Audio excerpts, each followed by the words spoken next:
The amenity maintenance fee, the trash service fee, and the smart home technology fee are not optional, Mrs. Williams, the manager said in a cold, loud voice in the center of the lobby. Pay the $472 now, or the eviction notice goes out tomorrow. Aisha, holding the hands of her 4 young sons, felt panic rising. But those fees weren't in my lease, she protested. Read the fine print, the manager mocked. Neither woman noticed the man standing near the front door, listening to every word, his expression shifting from curiosity to fury. But before we see what he does, tell me where you're watching from and what time it is. Now subscribe to the channel and let's get into the full story. $475? Where am I supposed to get that kind of money by Monday? Aisha Davis stood in the crowded lobby of Parkview Heights, her voice trembling with a mix of anger and fear. Vicki Simmons, the property manager, adjusted her too-tight blazer and looked down at Aisha with cold eyes. That's not my problem, Ms. Davis. The maintenance and service fees are clearly mentioned in your agreement. No, they are not. I read every word of my lease before I signed it. Aisha felt 4 pairs of small hands clutching at her legs as her sons huddled close to her. After 12 hours helping patients at Chicago Memorial Hospital, her feet ached, her head pounded, and now this. Elijah, Ethan, Evan, and Eric, 6 years old and identical in every way from their gray-blue eyes to the small cleft in each chin, pressed against her like baby birds seeking shelter. Aisha placed a protective hand on Ethan's shoulder as he peeked out at Vicki. Read the fine print, Miss Davis. Vicki's red fingernails tapped against her clipboard. Management reserves the right to add necessary fees. Pay by Monday or we start eviction proceedings. Other residents in the lobby had stopped to stare. Mrs. Henderson, the kind elderly woman from apartment 412, shook her head sadly. Dave Rodriguez from the 3rd floor muttered something under his breath and walked away. No one wanted to be Vicki's next target. My rent is paid on time every month, Aisha said, standing taller despite her exhaustion. I work double shifts to keep a roof over our heads. These surprise fees aren't right. Perhaps you should have thought about finances before having 4 children, Vicki replied with a smirk. Monday morning, Ms. Davis, not a day later. Across the lobby, near the row of dented metal mailboxes, a man in a navy blue button-down shirt and dark jeans observed the confrontation. James Barrett had planned a quiet, anonymous visit to his newest investment property. His company had purchased Parkview Heights 3 weeks earlier, and he wanted to see the building for himself before meeting with management. What he hadn't planned was seeing 4 identical boys with features that made his heart stop. Those eyes, that distinctive cleft chin, the same one James saw every morning in his bathroom mirror. James froze, his hand gripping his phone so tightly his knuckles turned white. 7 years ago, during a business conference in Chicago, he'd met a kind-hearted nurse's aide named Aisha Davis. Their brief relationship had ended when he returned to San Francisco. His phone had been stolen during that trip and they'd lost contact completely. Now, as he watched Aisha gather her sons and walk toward the elevator, mental calculations raced through his mind. The timing would match perfectly. 4 identical boys, quadruplets, who looked around 6 years old. Could they be his sons? Sons he never knew existed? The oldest-looking boy, though they were identical, something about his posture seemed protective, turned and caught James staring. The child's eyes narrowed slightly, then he turned away to follow his mother. "Excuse me, sir. Can I help you?" James turned to find Vicki Simmons looking at him with a customer service smile that never reached her eyes. "Just checking my mail," he said, turning to the nearest mailbox and pretending to insert a key. "I don't believe I've seen you before," Vicki persisted. "Are you a guest of one of our residents?" "All visitors need to sign in." James reached into his pocket and handed her a business card. "Actually, I'm James Barrett from Horizon Investments. We recently acquired this property." The change in Vicki's demeanor was immediate. Her spine straightened and her smile widened to show too many teeth. "Mr. Barrett, we weren't expecting you until next week. I'm Vicky Simmons, property manager. Had I known you were coming today, I would have prepared a proper welcome. I prefer to see things as they really are," James said, his eyes drifting to the elevator where Aisha and her sons had disappeared. "That woman you were just speaking with, oh, Ms. Davis." Vicky waved her hand dismissively. "Always behind on something. We try to be understanding of her situation, but business is business." Her situation? Single mother of 4 boys. Works at the hospital, always stretching every penny. Vicky lowered her voice to a conspiratorial whisper. "Between us, I don't know how she affords this place even with our generous policies." James felt a flash of anger but kept his expression neutral. "How long has she lived here?" 5 years, give or take. Moved in when those boys were just babies." Vicky checked her clipboard. "Would you like to see our newest renovations on the 5th floor? The previous owner updated 3 units last year. Maybe later." James glanced toward the mailboxes. "Do you have a master list of tenants and their contact information?" "Of course. Everything is in my office." Vicky gestured toward a door marked Management. "Right this way."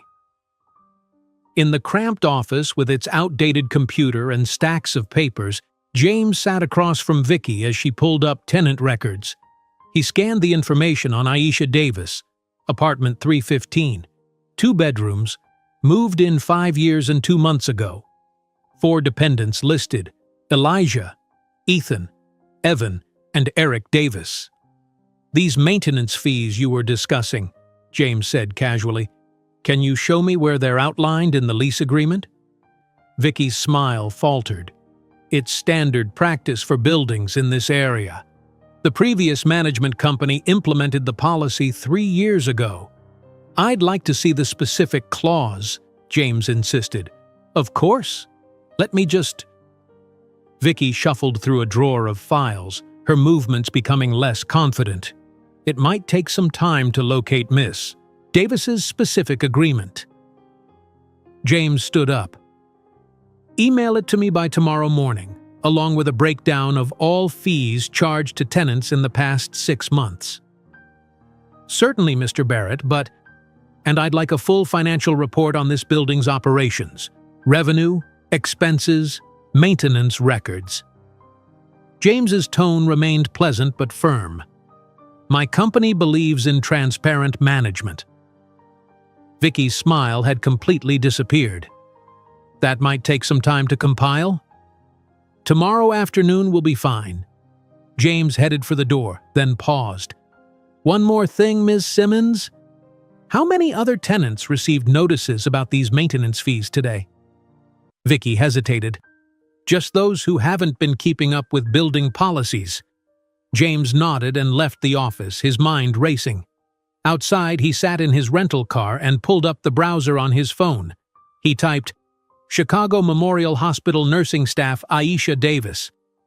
The search returned a staff directory listing and a photo from a hospital fundraiser 7 years ago.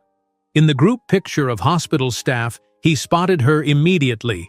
Younger, her hair styled differently, but unmistakably the same woman. The date on the photo coincided with his business conference visit. Next, James searched his own photo archives, scrolling back 7 years. There it was, a picture from the hospital fundraiser gala he had attended as a corporate sponsor. In the background, barely visible among a group of staff members, stood Aisha. He zoomed in on the image, his heart pounding. 7 years ago. A brief relationship during his Chicago trip. His stolen phone. No way to contact each other afterward. And now, 4 boys with his eyes and chin. James started his car, decision made. He would check into a hotel nearby and spend the weekend investigating. If these boys were his sons, nothing in his life would ever be the same again. As he drove away from Parkview Heights, one thought kept repeating in his mind: if these were his children, how could he make up for 6 years of absence in their lives? And how would Aisha react when the new owner of her building claimed to be the father of her sons? James gripped the steering wheel tighter. Monday would bring answers one way or another. James drove straight to the Lakeview Hotel, his mind racing with possibilities. The modern glass building stood just 6 blocks from Parkview Heights, close enough to continue his investigation. At the front desk, a young woman with a name tag reading Taylor greeted him with a practiced smile. "Welcome to Lakeview Hotel. How can I help you?" "I need a room for the weekend," James said. "Something with a view of the east side, if possible." Taylor typed on her computer. "We have a deluxe king on the 7th floor that overlooks the neighborhood toward the lake." "Perfect." James handed over his credit card. "I'll be staying until Monday." In his room, James immediately opened his laptop and called his assistant in San Francisco. Despite the late hour on the West Coast, Sarah answered promptly. "Mr. Barrett, is everything all right in Chicago? I need some information on Parkview Heights, the property we acquired last month. Specifically, I need background on the management company and the current property manager, Vicky Simmons." "Right now?" Sarah asked. "Yes. Send everything directly to me and keep this between us." James paused. "And Sarah, I need you to pull any records of anyone trying to contact me 7 years ago, particularly from Chicago Memorial Hospital." After hanging up, James used his company access codes to review Parkview Heights tenant records more thoroughly. Aisha Davis had moved in 5 years and 2 months ago with 4 3-month-old boys. The timing aligned perfectly with their relationship. 6 years and 9 months, James whispered to himself, counting backward.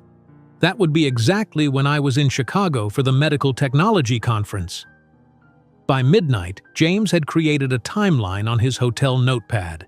Their brief relationship in June, his phone stolen 2 days later, his return to San Francisco, and 9 months later, the birth of quadruplets. Everything matched. His email pinged with documents from Sarah. The previous management company had a history of complaints in 3 other properties. Scrolling through financial records, James noticed irregular patterns of maintenance fees appearing in tenant accounts. The fees increased 3 years ago when Vicky Simmons became property manager. James pulled up bank records showing where the fees went. Most went to the management company, but 20% was regularly diverted to a separate account, Vicky's personal account. "She's stealing from them," James said, anger rising as he thought of Aisha being targeted.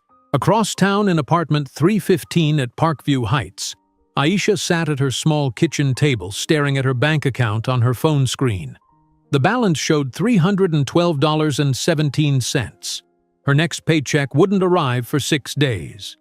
She closed the banking app and opened her budget spreadsheet. No matter how she moved the numbers around, there was no way to find $475 by Monday without sacrificing something essential. "Mommy, I'm thirsty." Ethan stood in the kitchen doorway, rubbing his eyes. "I thought you were asleep," Aisha said, quickly putting down her phone. "Evan keeps moving and Eric is snoring." Ethan climbed onto her lap after she poured him a small glass of water. "Everyone snores sometimes," Aisha said, kissing the top of his head. "And you kick in your sleep." "Do not," Ethan protested sleepily. "Do too," Aisha smiled. "Come on back to bed." After tucking Ethan back into the lower bunk he shared with Eric, Aisha checked on Elijah and Evan in the top bunks. All 4 boys looked peaceful now, their identical faces relaxed in sleep. Back at the kitchen table, Aisha tried calling the hospital to request extra shifts, but the weekend schedule was already full. She was leaving her 3rd voicemail when a soft knock came at her door. Mrs. Henderson stood in the hallway holding a plate of cookies covered in plastic wrap. Despite being 68 years old, the woman's eyes were sharp and kind beneath her silver hair. "I saw your lights on, dear," Mrs. Henderson said. "Thought you might need these more than me. My arthritis acts up when I bake too many." "Mrs. Henderson, you didn't have to—" "Nonsense. Come sit with me a minute while those boys are sleeping." The older woman moved past Aisha into the apartment. "I saw what happened in the lobby today." Aisha sighed as they sat at the kitchen table. "I don't know where I'm going to find that money by Monday." "That snake Vicky has been doing this to everyone," Mrs. Henderson said, pulling out her phone. "Look at these messages. Dave Rodriguez got hit with a $300 plumbing assessment last week. The Garcias on the second floor were charged for excessive occupancy because their new baby makes them a family of 5. Aisha scrolled through the text messages from other residents. She's targeting everyone. Not everyone. Just those she thinks won't fight back. Mrs. Henderson took a cookie from the plate. My grandson Marcus is in law school at Northwestern. He says what she's doing might be illegal. He's coming by tomorrow to talk about it. A lawyer? Mrs. Henderson, I can't afford. He's still a student, dear. He needs real-world cases for his housing law class, and he's my grandson, so he works for cookies. Mrs. Henderson patted Aisha's hand. Get some rest. We'll figure this out together. Sunday morning arrived with gray skies and light rain. James woke early and drove past Chicago Memorial Hospital. He parked across the street, watching healthcare workers hurrying in for the morning shift change. At 7:15, he spotted Aisha rushing through the main entrance, her hair pulled back, wearing blue scrubs under her raincoat. James spent the morning compiling evidence of Vicky's fraudulent fee scheme. By noon, the rain had stopped, and he found himself driving past a neighborhood playground 4 blocks from Parkview Heights. He recognized Aisha immediately. She sat on a bench watching 4 identical boys climbing on the playground equipment. Even from a distance, the resemblance between the boys and his own childhood photos was striking. James parked his car and walked closer, sitting on a bench far enough away not to be noticed but close enough to observe. One boy, James couldn't tell which one, seemed to be directing the others in some elaborate game involving the slide and monkey bars. Another sat slightly apart, carefully drawing in a notebook. "Higher, Elijah!" one called out to his brother on the swings. "I'm trying, Ethan," the swinging child responded. James watched for nearly an hour, his certainty growing with every laugh and movement of the boys. These were his sons. He had no doubt. But how could he approach Aisha? Would she think he was only interested because of her financial trouble with Vicky? Would she believe he hadn't known about the boys all these years? And what right did he have to disrupt their lives now? Back at his hotel, James called his company's legal department. "I need to understand tenant rights in Chicago, particularly regarding maintenance fees that weren't in the original lease." "This is about Parkview Heights?" the lawyer asked. "Yes, and I need it to be confidential." After hanging up, James stared at the 7-year-old photograph from the hospital fundraiser. He and Aisha had only known each other for 10 days before he returned to San Francisco, but there had been a genuine connection between them. His phone rang. It was Sarah again, with more information. "Mr. Barrett, I found something interesting. 7 years ago, there were 3 messages from Chicago Memorial Hospital for you while you were traveling. They were marked personal and logged by your assistant at the time, Jessica Wong." "Did she give me the messages when I returned?" "That's the thing," Sarah said. "Jessica left the company the same week. HR processed her resignation while you were still in Chicago. The temporary assistant who replaced her doesn't appear to have passed along any messages." James thanked Sarah and hung up, the pieces falling into place. He had never received Aisha's attempts to contact him. By the time he returned to San Francisco, his temporary assistant had probably discarded the messages as unimportant. As Sunday evening fell, James made a decision. He would confront Vicky first thing Monday morning about her fraudulent fees. Then he would find a way to approach Aisha directly. He typed a text message, then hesitated before sending it to a number he'd found in the tenant records. "Regarding Parkview Heights and your situation with management, I may be able to help. Meet me in the lobby at 8 a.m. tomorrow."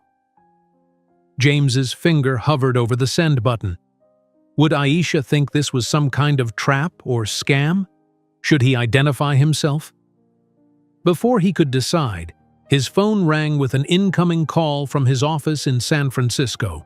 By the time he finished the call 30 minutes later, he'd made a different decision. He wouldn't text Aisha. He would go to Parkview Heights in the morning and handle Vicky first. Then he would find a proper way to introduce himself to Aisha, and perhaps to his sons. James closed his laptop and packed his briefcase with the evidence he'd gathered. Tomorrow would change everything, for Parkview Heights and for the family he never knew he had. Monday morning arrived with golden sunlight streaming through the windows of Parkview Heights lobby. By 8 o'clock, a small crowd had gathered near the worn leather couches. Mrs. Henderson stood at the center, distributing copies of a handwritten petition. "Everyone needs to sign," she said, passing papers to Dave Rodriguez. "We need to show we're united against these fake fees." Dave nodded, his work uniform already on for his 9 o'clock shift. "My brother-in-law is a maintenance worker at another building. He says they never charge these kinds of fees there." "It's exploitation, pure and simple," said Mr. Washington, a retired Army veteran who lived on the 4th floor. The 70-year-old man leaned on his cane as he signed the petition. "They target those who can't fight back." A young man in a Northwestern University Law School sweatshirt set up a laptop on the coffee table. His resemblance to Mrs. Henderson was clear in his smile and eyes. "For those who don't know me, I'm Marcus Henderson," he said. "My grandmother asked me to explain your rights as tenants." The elevator doors opened, and Aisha emerged with all 4 boys. She had just finished an overnight shift at the hospital, her eyes tired but alert. The quadruplets wore matching blue school uniforms, their backpacks nearly as big as they were. "Mrs. Henderson, I didn't expect to see everyone here," Aisha said, guiding her sons toward the group. "We've been texting all weekend," Mrs. Henderson explained. "My grandson has some important information." Marcus waved Aisha over. "I've been reviewing Chicago tenant laws. These surprise fees violate city regulations, especially since they weren't in your original lease agreements." Elijah tugged on Aisha's sleeve. "Mom, we'll be late for school." "Just 5 minutes, sweetheart," Aisha said, scanning the documents Marcus was showing. The front doors opened, and James Barrett entered the lobby. He wore a navy suit and carried a leather briefcase. No one paid attention to him as he stood quietly near the mailboxes, observing the gathering. Marcus continued, "We can file a class action complaint with the City Housing Authority. If enough residents sign, well, what do we have here?" Vicky Simmons strode through the main doors, flanked by 2 men in blue security uniforms. Her heels clicked sharply against the tile floor as she approached the group, her gaze fixed on Aisha. "I see you've organized a little rebellion instead of gathering the money you owe," Vicky said, her voice cutting through the sudden silence. She held up a stack of papers. "I have eviction notices ready for everyone participating in this meeting." Aisha stepped forward. "These fees aren't legal, Vicky. They weren't in our lease agreements. Management reserves the right to adjust fees as needed for building maintenance," Vicky recited. "Section 17, paragraph 4 of your lease." "That's not what that paragraph says," Marcus interjected. "I've reviewed the standard lease. It refers to annual rent adjustments, not random fees." Vicky's eyes narrowed. "And you are?" "Marcus Henderson, Northwestern Law." "A student lawyer," Vicky scoffed. "How cute!" She turned to Aisha. "Do you have my money, Ms. Davis? $475 due today." "We're disputing these charges," Aisha replied firmly. Vicky smiled coldly. "Then you'll find your belongings on the sidewalk by the end of the week." She signaled to the security guards. "I want names of everyone at this illegal gathering." The boys pressed closer to Aisha, their eyes wide with fear. Suddenly, Ethan broke away from his brothers and stepped directly in front of Vicky. "You're being mean to my mommy," he said, his small voice clear and strong in the lobby. "She works really hard." Vicky looked down at the 6-year-old boy. "This isn't about being mean. This is about rules and money." "But you're making her sad," Ethan insisted. "And you're not being fair." Vicky laughed, a sharp sound without humor. "Life isn't fair, little boy. Maybe your mommy should work harder, or figure out where your daddy is to help pay." A collective gasp rose from the gathered residents. Aisha's face flushed with anger as she moved to pull Ethan back. "That's enough." The deep voice cut through the tension. James stepped forward from where he'd been observing, his expression calm but determined. Who are you? Vicky demanded, looking him up and down. James Barrett. He walked to the center of the lobby. The new owner of Parkview Heights. Vicky's face drained of color. Mr. Barrett? We spoke on Friday. I didn't recognize you. Clearly. James opened his briefcase and removed a folder. I've spent the weekend reviewing your management practices, Ms. Simmons. The fees you've been charging are fraudulent. These are standard maintenance. No, they're not, James interrupted. I have evidence you've been adding unauthorized fees to tenant accounts and diverting 20% to your personal bank account. The lobby fell completely silent. Residents exchanged shocked glances. That's not true, Vicky stuttered, her confidence crumbling. The previous owner approved all fees. I spoke with the previous owner yesterday, James said, holding up his phone. He confirmed no such approval was given for these specific charges. Vicky took a step backward. There must be a misunderstanding. The only misunderstanding is yours, thinking you wouldn't be caught. James turned to the security guards. Gentlemen, Ms. Simmons is no longer employed by this building. Please escort her to her office to collect personal belongings only. You can't fire me like this, Vicky protested. I just did. James's voice remained calm. And if you contest it, I'll be happy to share my evidence with the police. Financial fraud carries serious penalties. One of the security guards, looking uncomfortable, gestured toward the management office. Ma'am, please come with us. As Vicky was led away, still protesting, James turned to address the stunned residents. I apologize for what you've all experienced. As the new owner, I want to assure everyone that all fraudulent fees will be refunded immediately. A new management company will take over by the end of the week. The lobby erupted in cheers and excited conversation. Mrs. Henderson approached James, offering her hand. Thank you, Mr. Barrett. We've been fighting these fees for months. James shook her hand, his eyes drifting to where Aisha stood with her 4 sons. The boys whispered among themselves, staring at him with identical curious expressions. It was the right thing to do, James said. Ms. Davis, could I speak with you privately when you have a moment? Aisha looked surprised. Me? Why? There's a matter I'd like to discuss, James said carefully. About your situation here. Aisha glanced at her watch. I need to get the boys to school. Maybe after. Of course. James handed her his business card. My cell number is on there. Call me when you're free. As Aisha herded her sons toward the door, Elijah looked back at James with a thoughtful expression. James felt a tightness in his chest. The boy's eyes, his eyes, studied him with an intelligence beyond his years. The lobby gradually emptied as residents left for work or returned to their apartments. James sat down on one of the lobby couches, both dreading and anticipating Aisha's return.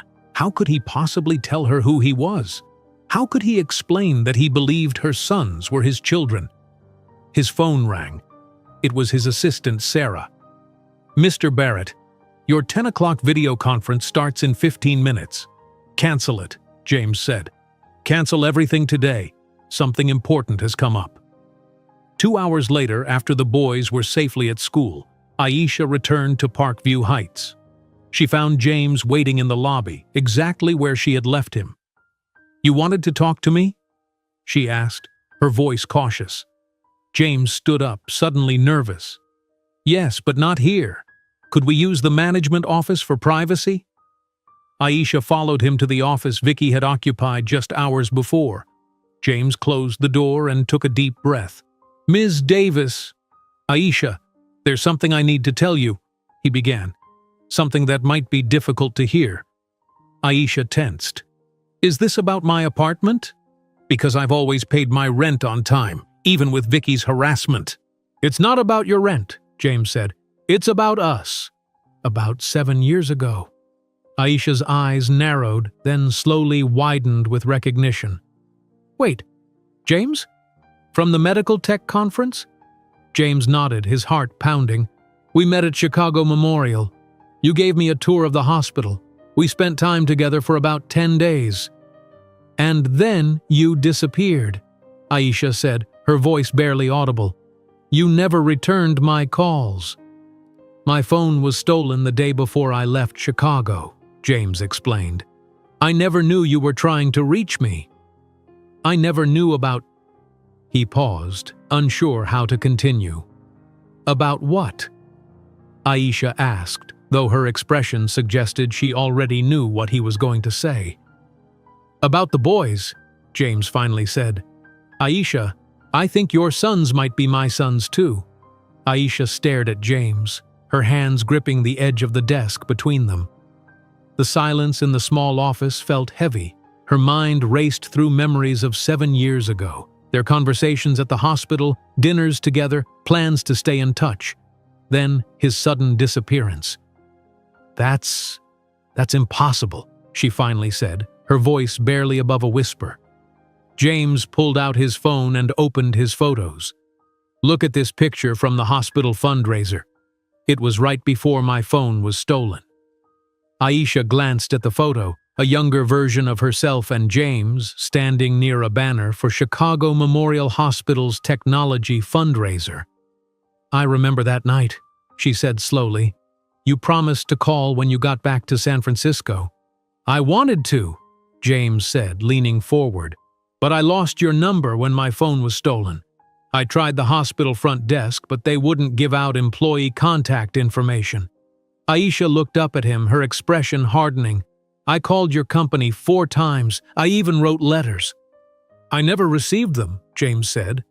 My assistant at that time left suddenly. I just found out yesterday that she never passed on your messages. Convenient, Aisha said, standing up. So you buy this building, see me having financial trouble, and suddenly remember our connection from 7 years ago? It's not like that, James said. I bought this building as an investment 3 weeks ago. I had no idea you lived here until I saw you and the boys in the lobby on Friday. Aisha paced the small office. Those boys are my life, James. Everything I do is for them. I believe you, James said gently, and I'm not trying to disrupt your lives. But when I saw them, their eyes, their features, I knew immediately. They look exactly like my childhood photos. Aisha stopped pacing. She looked at James more carefully, studying his face. The gray-blue eyes, the cleft in his chin, the same features her sons had inherited. I tried so hard to find you, she said, her voice cracking slightly. When I found out I was pregnant, I was terrified. When the doctor told me it was quadruplets, I nearly fainted. James stood up, moving toward her, but stopped when Aisha raised her hand. I called your company in San Francisco, she continued. Some assistant told me you were unavailable and wouldn't be taking personal calls. I sent emails that went unanswered. After 3 months, I gave up. I'm so sorry, James said. If I had known, would it have mattered? Aisha challenged. You were building your tech empire. I was a nurse's aide in Chicago. Would you really have dropped everything for an unexpected pregnancy? Before James could answer, a knock interrupted them. Mrs. Henderson opened the door slightly. Sorry to interrupt, but there's a situation, she said. The boys got restless in the daycare room. They're asking for you, Aisha. Send them in, Aisha said, quickly wiping her eyes. The door opened wider and 4 identical boys tumbled into the office. They stopped abruptly when they saw James. Mom, is everything okay? Elijah asked, his protective instinct immediately visible as he positioned himself slightly in front of his brothers. Yes, sweetheart, Aisha said. This is Mr. Barrett. He owns our building now. Ethan, always the bold one, stepped forward. Are you the one who fired the mean lady? James smiled despite his nervousness. Yes, that was me. Good, Ethan declared. She was not nice. Not nice at all, Eric, the youngest by minutes, echoed. Evan, the quiet observer, said nothing but studied James intently, his head tilted slightly. James found himself staring at the boys, seeing his own features reflected 4 times over. The room fell silent as everyone seemed to realize the same thing simultaneously. "Boys," Aisha said finally, "go with Mrs. Henderson to get your lunch. I'll be there in a few minutes." "But Mom," Elijah started. "It's okay," Aisha assured him. "Everything is fine. I just need to finish talking with Mr. Barrett." After the boys left, James and Aisha sat down again. "I'd like a DNA test," James said quietly. "Not because I doubt, but because we should be certain." Aisha nodded slowly. "I think that's reasonable. If they're my sons, and I believe they are, I want to help support them," James continued. "I've missed 6 years already." "We've managed fine without—" Aisha stopped herself. "That's not fair." "You didn't know." "No, I didn't," James agreed. "But I know now, and I want to be part of their lives, if you'll allow it." "It's not that simple," Aisha said. "They don't know anything about you. I've always told them their father wasn't in the picture. How do I explain that he suddenly is?" Their conversation was interrupted by a commotion outside. Shouting voices echoed down the hallway. "What now?" Aisha said, standing up. They hurried out of the office to find water pouring from the ceiling in the main hallway. Residents were scrambling to move belongings away from the growing puddle. "Pipe burst on the 3rd floor," Dave Rodriguez called out. "It's flooding the Garcia family's apartment and leaking down to the 2nd floor." James immediately took charge. "Is anyone still in the affected apartments?" "Mrs. Garcia and the baby," someone called out. Aisha rushed toward the stairs. "I'll get them. Dave, shut off the main water valve." James watched in amazement as Aisha took control of the situation. She directed residents to help each other, assigned tasks, and led Mrs. Garcia and her infant to safety, while James called emergency maintenance services. The boys appeared with Mrs. Henderson, immediately joining the effort. Each took on a specific role. Elijah organizing other children to move smaller items, Ethan running messages between adults, Evan carefully tracking whose belongings were whose, and Eric comforting the Garcia's crying baby with funny faces. 3 hours later, the immediate crisis was under control. Professional plumbers had stopped the leak and were assessing the damage. James had arranged hotel rooms for the displaced families, including the Garcias. James found Aisha in the community room, distributing bottled water to tired residents. "You were amazing," he said quietly. Aisha looked up, exhaustion evident on her face. "This is what we do here. We look out for each other." James nodded. "I noticed. And I saw how the boys jumped right in to help." "They know what matters," Aisha said with pride. "They don't have much, but they understand the importance of community." "I've been reviewing the building inspection records," James said. "The previous owner hid serious maintenance issues. The plumbing system is just the beginning." Aisha sighed. "That doesn't surprise me. We've had problems for years that never get fixed properly." "It's going to take significant work to make everything right," James continued. "But I promise you I'm going to fix this building." "Why?" Aisha asked directly. "Is it because of the boys?" James considered her question. "Partly, yes, but also because it's the right thing to do. These people deserve better." Aisha studied him for a long moment. "The DNA test. How soon can we do it?" "Tomorrow, if you're willing," James said. "I've already contacted a lab that can rush the results." "Okay," Aisha agreed. "And until we know for sure, we keep this between us. The boys have been through enough change already." James nodded. "Agreed. And Aisha, regardless of what the test shows, I'm still going to fix this building."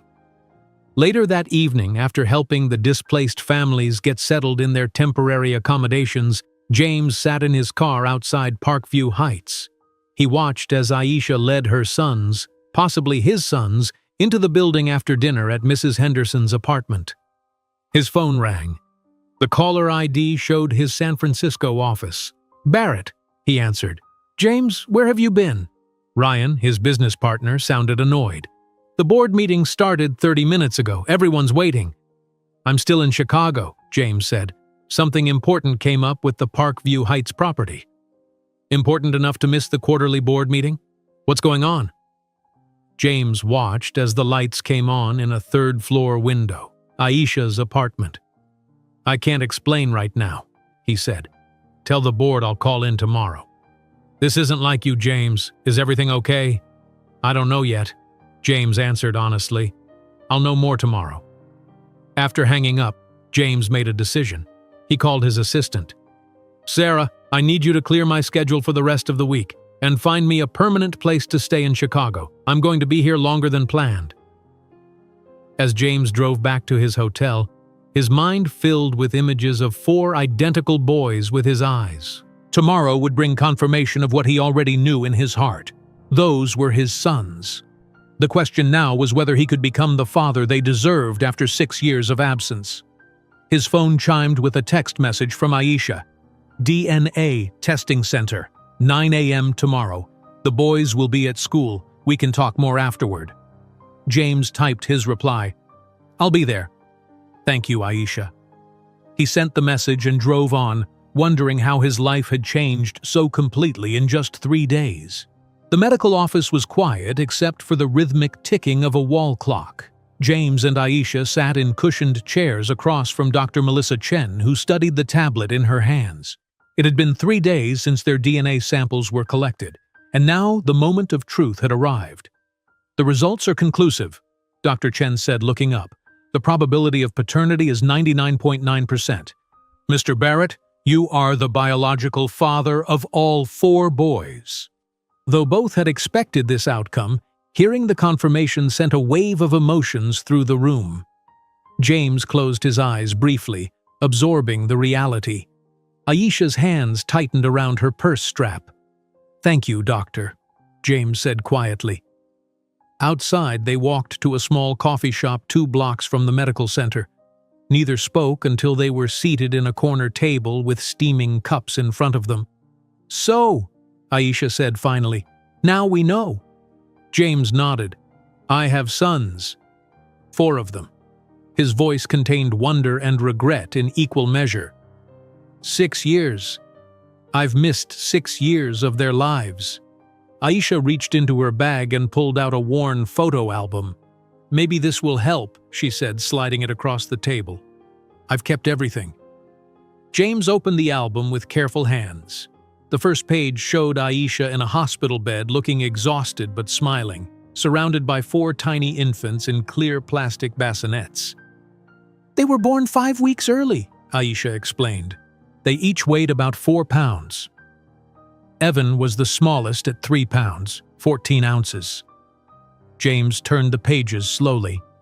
4 matching christening outfits, 4 first birthdays with identical cakes, first steps, first days of preschool.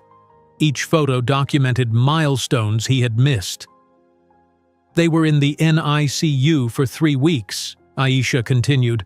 "I still don't know how I managed those early months alone. My mother helped when she could, but she had to work too." "I should have been there," James said, his voice tight. "You didn't know," Aisha reminded him. "And I stopped trying to find you after a few months. I had to focus on keeping them alive and healthy." James closed the album gently. "How do we tell them?" "Carefully," Aisha said. "They've never asked much about their father. I've always just said he wasn't with us. They're only 6, but they're perceptive, especially Elijah. He notices everything."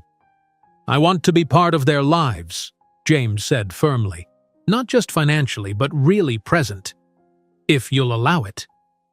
Aisha stirred her coffee. "I've been a single mother for 6 years, James. I make all the decisions. I handle everything. Having you suddenly appear changes that dynamic completely." "I understand," James said. "We need to establish boundaries and expectations. I don't want to disrupt the stability you've created." Their conversation was interrupted when James's phone buzzed with a text message. He checked it quickly. "The building inspectors are at Parkview Heights now," he said. "They're doing a full assessment of all systems." Aisha nodded. "Good. That place has needed proper attention for years." "I'd like you to be there," James said. "The residents trust you." You understand their concerns in ways I don't yet." They finished their coffee and took a ride-share back to Parkview Heights. In the lobby, they found a team of inspectors in hard hats and safety vests. One of them, an older man with salt and pepper hair, approached them. "Mr. Barrett? I'm Frank Donovan, head inspector. We've completed the initial assessment of the North Wing." "How bad is it?"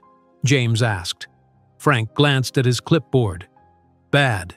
The plumbing system is corroded throughout. Electrical wiring on floors 2 through 5 doesn't meet code. The roof has significant water damage. HVAC systems are operating at about 60% efficiency." He lowered his voice. "And we found black mold in 6 units so far." "Black mold?" Aisha repeated, alarmed. "Which units?"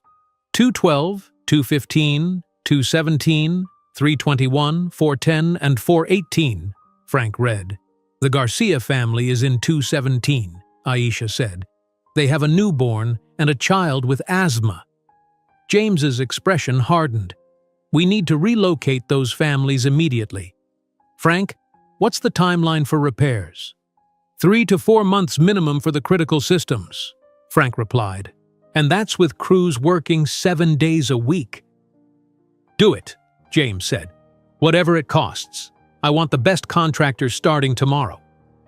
As Frank returned to his team, Aisha touched James's arm. "Some of these families have nowhere else to go. The Garcias are undocumented. They can't just rent another apartment." "I understand," James said. "I'll arrange temporary housing for everyone affected. Hotels initially, then maybe we can convert the community room into temporary apartments." Throughout the afternoon, more residents gathered in the lobby as word spread about the inspection. Mrs. Henderson organized coffee and cookies while James and Aisha answered questions. "Will our rent increase after renovations?" asked Mr. Washington, the elderly veteran. "No," James assured him. "Rent will remain stable for all current residents." "What about those of us who need to relocate?" Mrs. Garcia asked through her teenage daughter, who translated. "We cannot afford hotel costs. All temporary housing will be covered," James explained. "No one will pay extra because of these repairs." As the meeting continued, Aisha noticed the time. "The boys will be out of school soon. I need to pick them up." "May I come with you?" James asked quietly. Aisha hesitated, then nodded. "Yes, I think it's time." They walked together to Riverdale Elementary School, joining other parents waiting outside. When the dismissal bell rang, children poured out of the building. The quadruplets emerged together, matching backpacks bouncing as they ran toward Aisha. "Mom!" Ethan called, reaching her first. "We learned about dinosaurs today." "Very cool," Aisha said, hugging each boy as they arrived. "Look who came with me to pick you up." 4 identical faces turned toward James. "The building owner," Elijah said, his eyes narrowing slightly. "Mr. Barrett," Evan added softly. "Hi," Eric said cheerfully, always the most immediately friendly. "Hello, boys," James said, his voice steadier than he felt. "I thought we might go to the park before dinner. If that's okay with your mom." The boys looked to Aisha, who nodded. "We have something important to talk about," she said. At Riverside Park, they found a quiet area with picnic tables. While the boys played on nearby equipment, James and Aisha sat together, watching them. "How do we start this conversation?" James asked. "Directly," Aisha replied. "They handle truth better than uncertainty." She called the boys over. They came running, full of energy after school. "Boys, Mr. Barrett and I need to tell you something important," Aisha began once they were seated. "Are we moving?" Elijah asked immediately. "Because of the broken pipes?" "No, sweetie, we're not moving," Aisha assured him. "This is about family." She took a deep breath. "Remember when you asked about your father and I said he wasn't with us?" 4 heads nodded in unison. "Well, I've found him," Aisha said simply. "Mr. Barrett is your father." The silence that followed felt endless. 4 identical pairs of gray-blue eyes moved from Aisha to James and back again. For real? Ethan asked finally. Yes, James said. I didn't know about you boys until last week. Your mother and I lost contact before she knew she was going to have you. Why didn't you look for us before? Elijah asked, his protective nature showing. I didn't know I needed to, James explained gently. My phone was stolen, and I lost your mom's contact information. She tried to reach me, but the messages never got to me. So you're our dad, Evan said quietly, studying James's face. That's why we look like you. Yes, James confirmed, and I'd like very much to be part of your lives now if you'll let me. The boys exchanged looks, having one of their silent conversations that twins and multiples often develop. Eric, always the most emotionally open, asked simply, Do you know how to play catch? Our friend Dave has a dad who plays catch with him. I do know how to play catch, James said, his throat tight with emotion. I'd love to play catch with all of you. Do we have to call you Dad right away? Elijah asked. No, James assured him. You can call me James until you're comfortable with anything else. Ethan bounced in his seat. Do you have a house? Can we visit it? I'm staying in a hotel right now, James explained, but I'm looking for a permanent place here in Chicago. And yes, you can visit when I find one. The questions continued for nearly an hour, ranging from serious to silly. As the sun began to set, Aisha checked her watch. Time to head home for dinner, she announced. Boys, why don't you run ahead to the park entrance? Stay where I can see you. As the quadruplets raced off, burning their endless energy, Aisha turned to James. That went better than I expected, she admitted. They're amazing, James said, watching his sons. You've done an incredible job raising them. We have a lot to figure out, Aisha reminded him. Co-parenting isn't simple. I know, James agreed. But seeing them today, talking with them, I'm ready for whatever it takes. As they walked toward the park exit where the boys waited, James's phone rang. The screen displayed Ryan, San Francisco office. I should take this, James said apologetically. It's my business partner. Aisha nodded. We'll wait for you by the gate. James answered the call, his eyes still on his newfound family. Ryan, what's up? James, where are you? Ryan sounded irritated. The board is asking questions. You've canceled 3 meetings this week. What's going on in Chicago? James watched as Elijah helped Eric tie his shoelace. Something important came up, Ryan. Something personal. Personal? Since when do you let personal matters interfere with business? Since now, James said firmly. I need to extend my stay in Chicago indefinitely. I'll call in for essential meetings, but I'm staying here. For a random property investment, this doesn't make sense, James. It's more than the property, James said. Much more. I'll explain everything soon. As he hung up, James knew his life had permanently changed. His company, his home in San Francisco, all of it suddenly felt distant compared to the 4 small boys waiting at the park gate. His sons. A week after the DNA test confirmed what James already knew in his heart, he stood in an empty apartment on the 4th floor of Parkview Heights. Apartment 420 was twice the size of Aisha's unit, with large windows overlooking the neighborhood park. This will work perfectly, James told the building superintendent who had let him in. I'll take it. You're actually going to live here, Mr. Barrett? The super seemed confused. Most owners I've worked for wouldn't stay in their own buildings. I'm not most owners, James replied. How quickly can it be ready? It's available now, just needs cleaning. I'll move in tomorrow. That evening, James ordered furniture for delivery the next day. He spent extra time selecting items for the 2nd bedroom. 4 separate reading lamps, 4 distinct colored bedspreads, a bookshelf, and art supplies. Each purchase was carefully chosen to accommodate the different personalities he had begun to understand in his sons. By Friday, James was settled in his new apartment. The renovation crews had begun work on the most urgent repairs, focusing first on the units with mold problems. James had arranged hotel accommodations for the affected families, personally helping the Garcia family move their belongings. Aisha arrived at his door that afternoon, looking tired but determined. "You really moved in," she said, stepping inside and surveying the modern furniture. "I want to be close to the boys," James explained, "and to oversee the renovations properly." They sat at his dining table where James had spread out several papers. "I've been thinking about a schedule," he said. "If it works for you, I'd like to spend time with the boys 3 evenings a week and Sunday afternoons." Aisha studied the proposed schedule. "Mondays, Wednesdays, and Fridays from after school until 7:30? And Sundays from 1 until 6, James added. "Is that too much?" Aisha shook her head. "It's reasonable. But James, you run a major tech company. How will you manage these regular commitments?" "I'm restructuring my work schedule," James said. "My team in San Francisco will handle daily operations. I'll focus on strategy and take video meetings when necessary." "This is a big change for someone used to running everything," Aisha observed.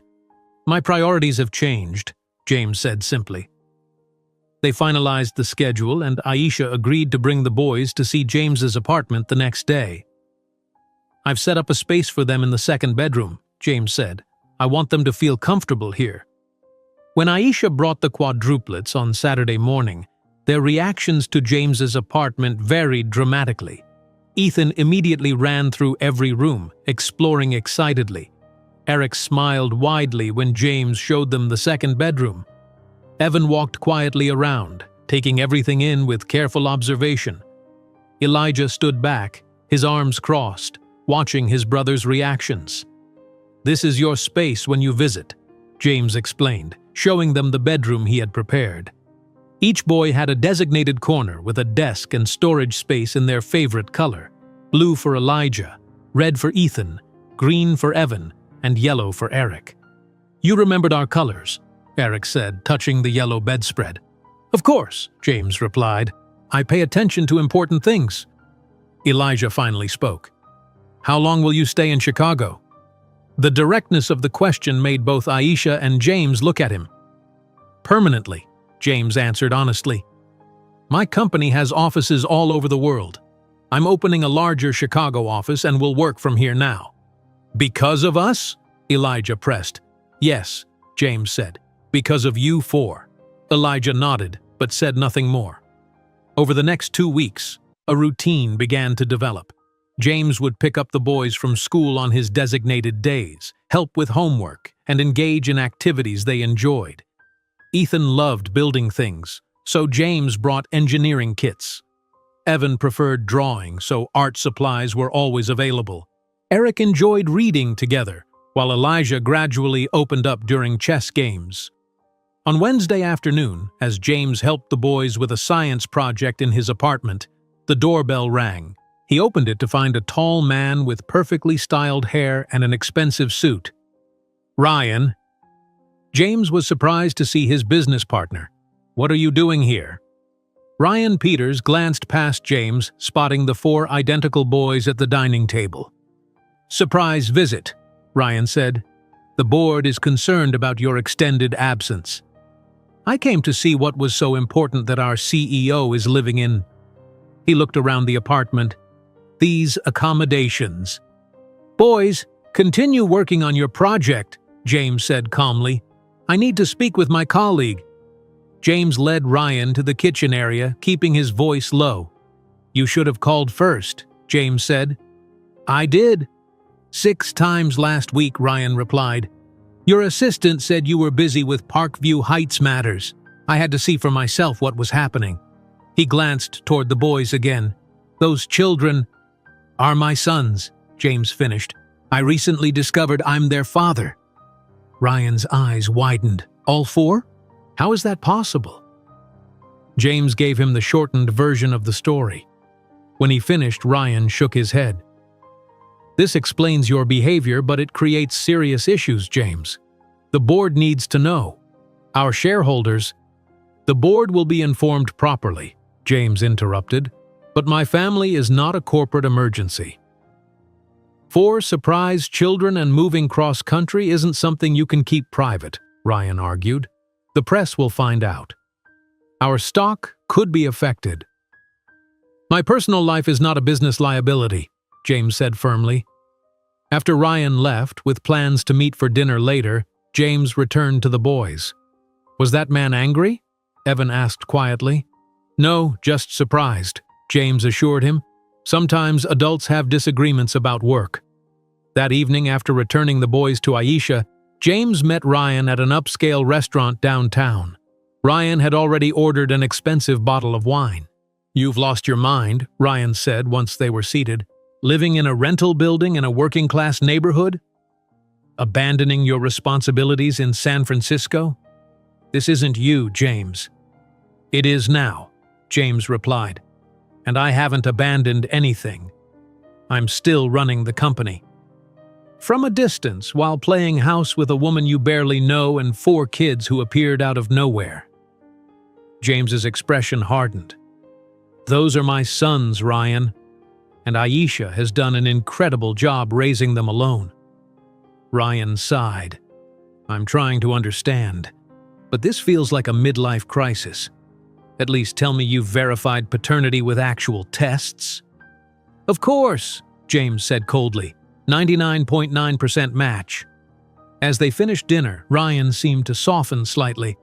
I just worry about you. And the company. We've built something important. It's still important, James assured him. But it's not the only important thing anymore. The next morning, James was meeting with contractors in the lobby when a sleek black car pulled up outside. A man in his 50s wearing a tailored suit entered and surveyed the lobby with an appraising eye. He approached several residents who were collecting mail, handing out business cards. Good morning, he said to Mrs. Henderson. Maxwell Thompson, Prestige Development. I'd like to discuss an opportunity that could benefit you financially. James watched as the man smoothly conversed with residents. When Thompson approached Dave Rodriguez, James moved closer to listen. We're offering 20% above market value for units in this building, Thompson was saying. Cash offers, quick closings, no hassle. But I rent, Dave replied, confused. I don't own my apartment. We can arrange compensation for lease termination, Thompson explained. All very generous. James stepped forward. Mr. Thompson, I'm James Barrett, the owner of Parkview Heights. What exactly are you doing in my building? Thompson turned, his smile never wavering. Ah, Mr. Barrett, I've been hoping to meet you. Maxwell Thompson, Prestige Development. He extended his hand. We're interested in acquiring properties in this area for a major revitalization project. This property isn't for sale, James said firmly, ignoring the outstretched hand. Everything has a price, Thompson replied smoothly. Perhaps we could discuss this privately? Our investors are prepared to make a very generous offer. Not interested, James stated, and I'd appreciate if you'd stop soliciting my tenants. Thompson's smile tightened slightly. Of course, but I'll leave my card in case you reconsider. He handed James a business card before departing. Later that day, James learned Thompson had approached several other residents, including Aisha. When he arrived to pick up the boys for their Friday evening together, he found Aisha looking thoughtful. Did that developer talk to you? James asked once the boys were occupied with putting on their shoes. Yes, Aisha admitted. He made an interesting offer. What kind of offer? $100,000 to surrender my lease and relocate, Aisha said quietly, plus assistance finding a new place. James was shocked. That's far beyond standard relocation packages. He also mentioned potential scholarship funds for the boys' education, Aisha added. It got my attention. You're not considering it? James asked, suddenly concerned. Aisha straightened. I'm considering everything that impacts my son's futures. $100,000 plus education funds would change their opportunities significantly. I can provide for their education, James said quickly. This isn't about what you can provide, Aisha replied, her voice cooling. This is about me making decisions for my family, as I've always done." "Our family," James corrected automatically. "That's still new territory, James," Aisha said. "You can't just appear after 6 years and expect equal decision-making power." The boys returned, ready to leave, preventing further discussion. As James led them toward the elevator, Elijah looked back at his mother with concern, sensing the tension. That evening, after a strained dinner and game night, James returned the boys to Aisha's apartment. Once they were inside getting ready for bed, he spoke quietly in the hallway. "I'm sorry about earlier. You're right. I'm still learning my place here." "It's not about your place," Aisha sighed.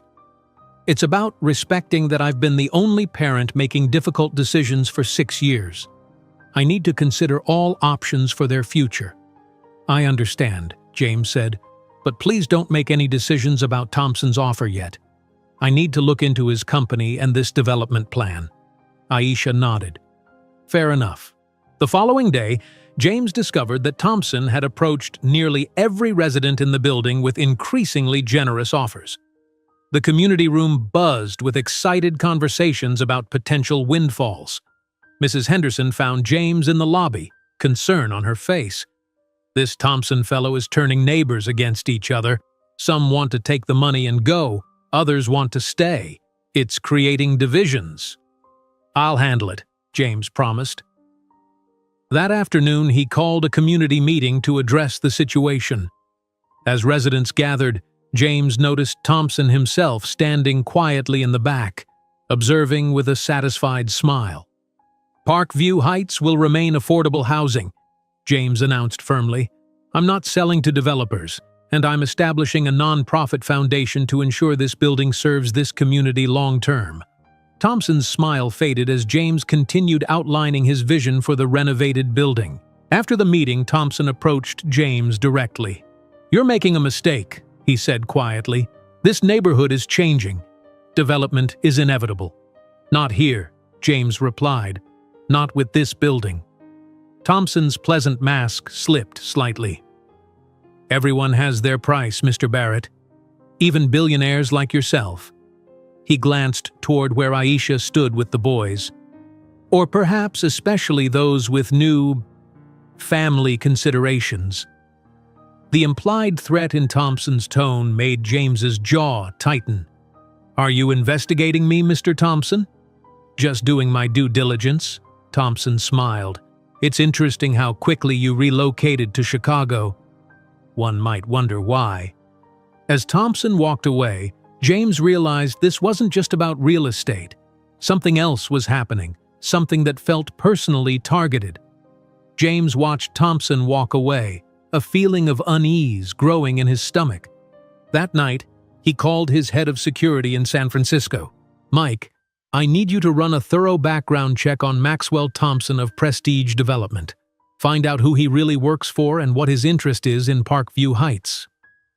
The next morning, James was awakened by his phone ringing at 6:15. It was Sarah, his assistant. "Mr. Barrett, I think you should see this," she said, her voice tense. "I'm sending a link to your email." James opened his laptop to find a tabloid news site with the headline, "Tech Billionaire's Secret Family? James Barrett's Chicago Mystery." Below was a blurry photo of James walking with the quadruplets in Riverside Park. "How did they get this?" James muttered. "It gets worse," Sarah said. 3 major business publications have called asking for comment. The board is requesting an emergency meeting at 10 o'clock. James closed his eyes briefly. "Schedule the meeting and find out if any reporters are at Parkview Heights yet." After hanging up, James dressed quickly and went to the window. On the street below, 2 men with professional cameras were positioned near the building entrance. As he watched, a news van pulled up. James immediately called Aisha. "Have you seen outside?" he asked when she answered. "Yes," Aisha replied, her voice tight with worry. "Mrs. Henderson called to warn me." "What's happening, James?" "Thompson happened," James said. "He leaked information to the press about me and the boys." "The school bus comes in 30 minutes, Aisha said. "The boys need to get to school, but I don't want them photographed." "Stay inside," James instructed. "I'll handle this." James called Mrs. Henderson next. Within 20 minutes, a remarkable scene unfolded in the lobby. Nearly 24 residents had gathered, from elderly Mrs. Henderson and Mr. Washington to the teenage children of several families. Dave Rodriguez was there in his work uniform, clearly having delayed his morning commute. "What's the plan, Mr. Barrett?" Dave asked. "Aisha and the boys need to get to the school bus without being photographed by those reporters outside," James explained. Mrs. Henderson stepped forward. "We'll create a wall of people. My senior group can go first. Who would push aside grandmothers? Dave and the other men can form the outer circle. The teenagers can carry big umbrellas," added Mr. Washington. "Good visual barriers." James was touched by their immediate willingness to help. "Thank you all. This means everything to me." When Aisha arrived with the boys, she looked stunned at the gathering. "They're here to help us," James explained. "We protect our own," Mrs. Henderson said simply. The plan worked perfectly. The residents moved as a group out the front door, completely surrounding Aisha and the quadruplets.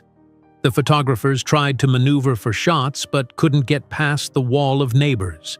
By the time they reached the school bus stop, the boys were safely hidden from view. "Why are all these people helping us, Mom?" Elijah asked as they waited for the bus. "Because we're a community," Aisha explained. "We look out for each other." As the boys boarded the bus, Elijah turned to James. "Will those camera people be at school too?" "No," James assured him, though he wasn't entirely certain. "And I'll make sure they're gone by the time you come home." Once the bus pulled away, James turned to Aisha. "We need to talk. This is only going to get worse." Back in his apartment, James prepared for his video meeting with the company board while Aisha paced nervously. "What are we going to do?" she asked.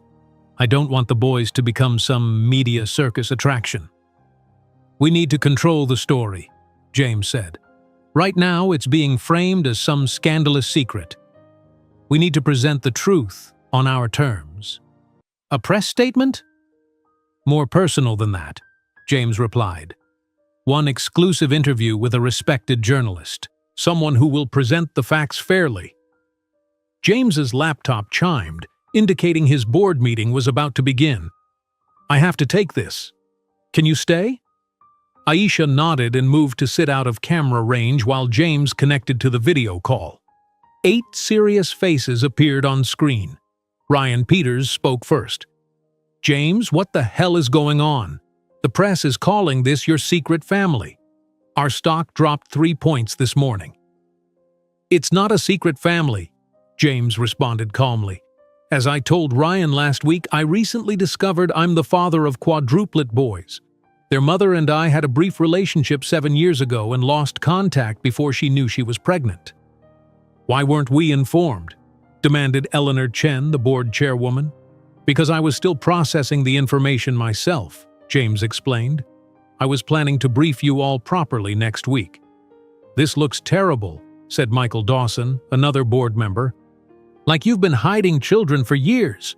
"Which is exactly what Thompson wanted," James realized aloud. "Thompson?"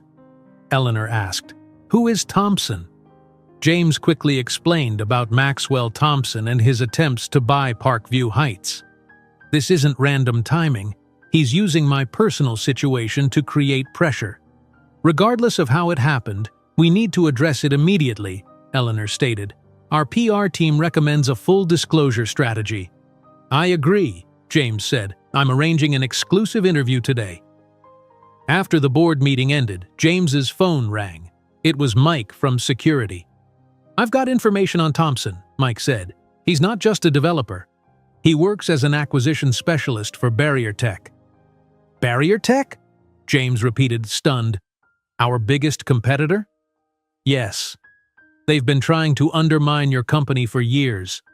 Thompson has been involved in several of their aggressive takeover attempts of smaller tech firms." After hanging up, James explained to Aisha, "This isn't about real estate at all. Thompson works for my company's biggest competitor. They're using this situation to distract me and damage my reputation." So our family is just collateral damage in some corporate war? Aisha asked, anger rising in her voice. Not if I can help it, James replied. He made a call to Sarah. Contact Sarah Chen at the Chicago Tribune. Tell her I'm offering an exclusive interview about my newly discovered family. Today. By noon, Sarah Chen, a respected journalist known for her integrity, arrived at Parkview Heights. James arranged to use the newly renovated community room for the interview, away from the growing number of photographers outside. Thank you for coming on such short notice, James greeted her. This is quite a story, Sarah Chen replied. The business world is buzzing with speculation. Which is why we wanted to speak with you directly, Aisha said, joining them. To tell the truth before rumors take over. The interview lasted nearly 2 hours. James and Aisha explained their past relationship, the lost contact, and his recent discovery of the boys. They shared how they were navigating co-parenting and building a relationship between James and his sons. And you've moved permanently to Chicago? Sarah asked. Yes, James confirmed. I'm establishing a second headquarters here for my company. But more importantly, I'm establishing a non-profit housing foundation that will own Parkview Heights and similar properties. This foundation will ensure affordable housing remains available in neighborhoods facing development pressure, Aisha added. It's about more than just our family. May I ask about the boys? Sarah inquired gently. How are they adjusting? They're remarkable children, James said with genuine pride. They're handling everything with grace and curiosity. We're taking things slowly, building trust day by day. We're protecting their privacy, Aisha emphasized. They're just 6 years old. They didn't ask for attention. After the interview, Sarah promised a fair and accurate article would be published the next morning. This should help counter the tabloid approach, she assured them.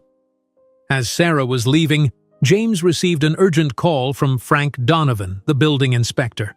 Mr. Barrett, we've received multiple formal complaints about code violations at Parkview Heights, Frank said, sounding troubled. The city is demanding immediate inspections of all systems. We're already doing those inspections, James replied, confused. Yes, but these complaints triggered an official response. City inspectors will be there tomorrow morning. If they find serious violations, they could shut down the renovation work or even condemn parts of the building. After hanging up, James looked at Aisha. Thompson is escalating. He's filed complaints with the city to trigger surprise inspections. But you're already fixing everything, Aisha said. It's about creating problems, not solving them, James explained. If the city condemns parts of the building, residents would have to leave immediately. We need to warn everyone, Aisha said. That evening, James and Aisha called another community meeting. Despite his busy day, James had made time to pick up the boys from school as scheduled, and they sat together in the front row of the community room. City inspectors will be here tomorrow morning, James announced to the gathered residents. We believe this is a direct result of complaints filed by Prestige Development. They're trying to force us out, Mrs. Henderson realized aloud. Exactly, James confirmed. But we're already addressing all the building issues. We just need to show the city our progress. Dave Rodriguez stood up. I've been taking photos of all the repair work for my construction management class. I have documentation of everything that's been fixed so far. I've kept a log of all contractor visits to my unit, Mr. Washington added. One by one, residents offered various forms of documentation they had collected. A plan quickly formed to create a comprehensive record of all improvements. As the meeting concluded, the quadruplets approached James. Is our home going to be okay? Eric asked, his eyes wide with concern. James knelt down to their level. Yes, it will. All these people are working together to protect our community. Like how the neighbors helped us this morning, Evan asked quietly. Exactly like that, James said. Elijah, who had been quiet throughout the meeting, finally spoke. Thompson is the bad guy, right? He's trying to hurt our home because he's mad at you? The directness of the question momentarily stunned James. It's complicated, but yes, he's trying to use our situation to create problems for me." "Because you're our dad?" Elijah pressed. "Partly because of that, and partly because of my company," James explained gently. "That's not fair," Ethan declared firmly. "No, it's not," James agreed. "But we're going to fix it together." That night, after the boys were asleep, Aisha and James sat in her small kitchen, planning for the next day's inspection. "The boys understand more than we think," Aisha said. "They're processing everything in their own ways." "Elijah especially," James noted. "He sees the connections between things." "He's always been the protector," Aisha explained. "Even as babies, he would fuss if one of the others was crying." James smiled at this insight into his son's early years. "We'll get through this, Aisha. All of it." "I know," she said, "but I hate that our family situation has become a weapon in someone else's battle." As James returned to his apartment, he received a text message from Sarah. The exclusive interview would be published online at midnight and in print the next morning. The headline would read, "Tech Innovator Discovers Family and Purpose in Chicago Community." It was a start, but James knew Thompson and Barrier Tech wouldn't stop with one failed attempt. Tomorrow would bring new challenges with the city inspectors. And beyond that, he would need to find a way to end the corporate conflict for good, for his son's sake. James woke up early the next morning to check the Chicago Tribune online. Sarah Chen's article was front and center with a dignified family photo and the headline, "Exactly as promised." He barely had time to feel relief before his phone rang. It was Mike from security. "James, we've uncovered more about Thompson and Barrier Tech. This goes deeper than we thought." "Tell me," James said, sitting up in bed. "Barrier Tech isn't just targeting your building. They're preparing a hostile takeover attempt of your entire company. The board documents we accessed show they've been buying shares through shell companies for months. Thompson's job is to keep you distracted in Chicago while they make their move." James felt his stomach drop. "How close are they?" "They could call for a vote within days. You need to get back to San Francisco immediately." After hanging up, James called Aisha. When she answered, he could hear the boys chattering in the background. "The city inspectors will be here in an hour," she said. "We're ready with all the documentation." "I have to go to San Francisco," James said. "Today. Barrier Tech is trying to take over my company while I'm focused on Parkview Heights." Silence followed. Then Aisha asked, "How long will you be gone?" "I don't know. This is serious. I could lose everything if I don't stop them." "Everything?" Aisha repeated. "Including your commitment to the boys?" "No, of course not," James said quickly. "But I need to protect the company. I'll call them every night, I promise." After hanging up, James booked the next flight to San Francisco. He packed quickly, then went downstairs to find Aisha and the boys in the lobby waiting for the city inspectors. "Dad's leaving?" Ethan asked loudly when he saw James's small suitcase. "Just for a little while," James explained, kneeling down to their level. "I have to go to San Francisco for work." "But you promised to come to our school presentation tomorrow," Evan said quietly. "And you said we'd finish our rocket model," added Eric. Elijah said nothing, but his expression spoke volumes. He had expected this, expected James to leave eventually. "I'm sorry," James said. "This is an emergency, but I'll video call every single night before bedtime, I promise." "That's not the same," Ethan said. Before James could respond, 3 city officials in dark suits entered the lobby. Frank Donovan was with them, looking uncomfortable. "Mr. Barrett?" One official stepped forward. "I'm Howard Jenkins from the Chicago Building Department. We're here to conduct an emergency inspection." "We're prepared for you," James said, standing up. "Our renovation plans address all code issues and work is already underway." "We'll need to verify that," Jenkins replied. For the next hour, James delayed his departure to accompany the inspectors through the building. Dave Rodriguez and other residents joined the tour, presenting their documentation of improvements. By the time they finished, the inspectors seemed satisfied. "Your permits and plans appear to be in order," Jenkins admitted. "We'll need to schedule a follow-up inspection next week, but there's no need for immediate action." As the inspectors left, James turned to Aisha. "I have to go. My flight leaves in 2 hours." Aisha nodded. "We'll handle things here." James said goodbye to the boys, promising again to call that night. Elijah's reluctant high five broke his heart more than the others' tearful hugs. The flight to San Francisco felt endless. When James finally arrived at his company headquarters, it was already evening. Ryan was waiting in the lobby. "It's about time," Ryan said. "The board's been meeting all day without you." Barrier Tech representatives have approached 3 board members already. James spent the night reviewing documents and preparing a defense strategy. By morning, he had a clearer picture of the threat. Barrier Tech had acquired nearly 20% of his company's shares and was courting major investors to support their takeover bid. At 8 o'clock, he entered the boardroom where his executive team waited. For the next 6 hours, they analyzed options and contacted loyal investors. During a short break, James called the boys as promised, despite it being already past their bedtime in Chicago. "We miss you," Eric said sleepily when his face appeared on the screen. "I miss you too," James replied. "All of you. How was school?" "We had our presentation," Evan said. "Mom recorded it so you can see it later." "The city people came back today," Ethan added. "They put paper on the wall in the lobby." "What kind of paper?"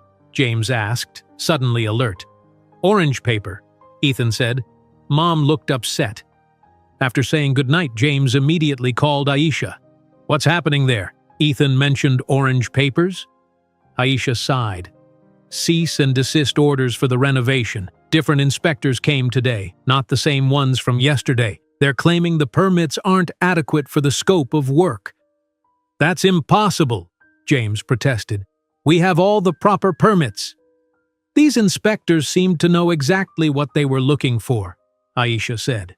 "Like they were told where to find problems." "Thompson," James muttered. "He's attacking on all fronts." The next day brought more challenges. In San Francisco, James learned Barrier Tech had scheduled a shareholder vote for the following week. In Chicago, contractors stopped work due to the cease and desist orders, leaving exposed walls and incomplete plumbing repairs. James maintained his nightly calls with the boys, but as days stretched into a week, he could feel them withdrawing. Eric no longer chatted excitedly. Evan barely looked at the screen. Ethan's questions became shorter, and Elijah sometimes didn't join the calls at all. "They don't understand why you're still gone," Aisha explained during a private call. "They just know their dad disappeared right when they were getting used to having one." "I'm fighting for all of our futures," James said.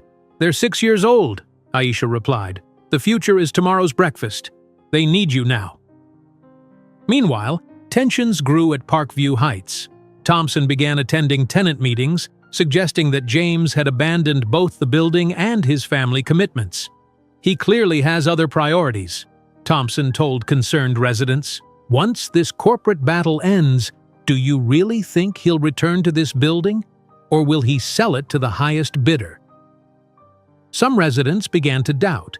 Even Mrs. Henderson seemed worried when she called James. "The renovation has stopped completely," she reported. "Those orange notices are everywhere, and Mr. Thompson keeps talking about his company's plans for transitional housing during development." "Don't believe him," James urged. "I'm not selling the building."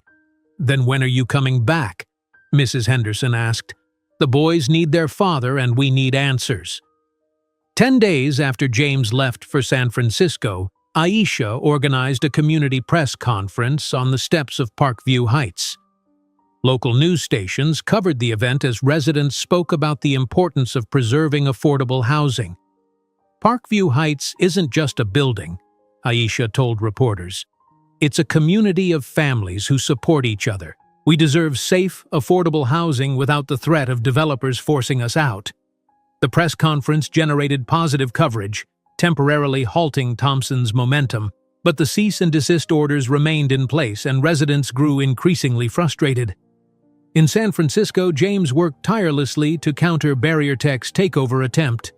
During a late-night review of competitor research, he discovered something significant: evidence that Barrier Tech had been using illegal data harvesting methods to steal user information from competitors.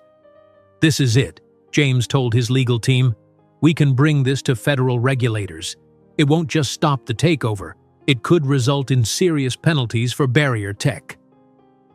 The next morning, James presented the evidence to federal authorities. By that afternoon, news of a potential investigation into Barrier Tech had leaked, sending their stock price tumbling. That evening, James received a call from Barrier Tech's CEO, Lawrence Wilson. "Let's be reasonable, Barrett," Wilson said. "Perhaps we've been overly aggressive in our business strategies." "Including using Thompson to target my building and my family?" James asked coldly. "Business is business," Wilson replied. "We saw an opportunity and took it. But perhaps we can find a compromise that benefits us both." "I'm listening," James said. "We'll withdraw our takeover bid and call off Thompson. In exchange, you don't submit that data harvesting evidence to the regulatory committee." James considered the offer. "And Parkview Heights?" "Thompson leaves it alone completely. We have other development opportunities." After the call, James immediately booked a red-eye flight back to Chicago. He had been gone for almost 2 weeks, too long away from his sons and the community that needed him. Before boarding, he called Aisha. "I'm coming home," he said. "Barrier Tech backed down. It's over." "That's good," Aisha said, though she sounded distracted. "But James, something else has happened. Thompson moved again while you were gone." "What do you mean?" "There's a notice on the building's front door. It says Parkview Heights has been declared structurally unsound and is scheduled for emergency demolition tomorrow." "That's impossible," James said, his voice rising. "The building is structurally sound. We have engineering reports proving it." "These papers look official," Aisha said. "They have city letterheads and signatures." "People are panicking." "I'll be there by morning," James promised. "Tell everyone not to leave. This is Thompson's last, desperate move." As his flight took off, James stared out the window at the San Francisco lights fading behind him. He had won the corporate battle, but might still lose everything that truly mattered.